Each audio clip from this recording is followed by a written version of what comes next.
যে সবাই খারাপ সবাই খারাপ এই যে সবাই দেখেন হাই হাই ভাই দেখেন আপনারা আমাদের ছাত্র ভাইরা নদীর মাঝখানে আপনাদেরকে আজ থেকে সমর্থন করছেন এবং আপনারা যারা আসেন নাই সকলেই এ জায়গায় আসবেন। ভয়ের কিছু নাই। আসলে আমি প্রথম দিকে ভয় পেয়েছি অনেক, নৌকো আমাদের অনেক ছোট, কিন্তু আসলে যখন তারা নামছে আমাদের ভিতরে এখন কোনো ভয় নাই। এবং দেখেন পুরান চতুর্দিকে নদী, কিন্তু চতুর্দিকে নদী, তারা কিন্তু একদম নদীর মাঝখানে নামছে। এই দেখেন আমাদের ইমন ভাই, এই জহির ভাই আছে, তারপরে বাইজিৎ ভাই আছে, তারপরে শাহিন ভাই আছে, কামরুল ভাই আছে। আপনারা সকলেই আসবেন।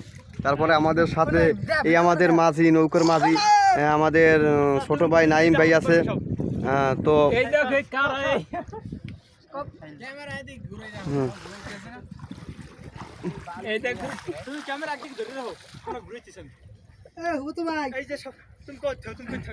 এই দেখেন চতুর্দিকে কিন্তু নদী, অনেক আমাদের চারকুলে কোনো ঘর বাড়ি বা অনেক গাছ গাছে অনেক দূরে, মাঝখানে এই রকমের চর পড়েছে। এটা আল্লাহ পাকের কুদরত।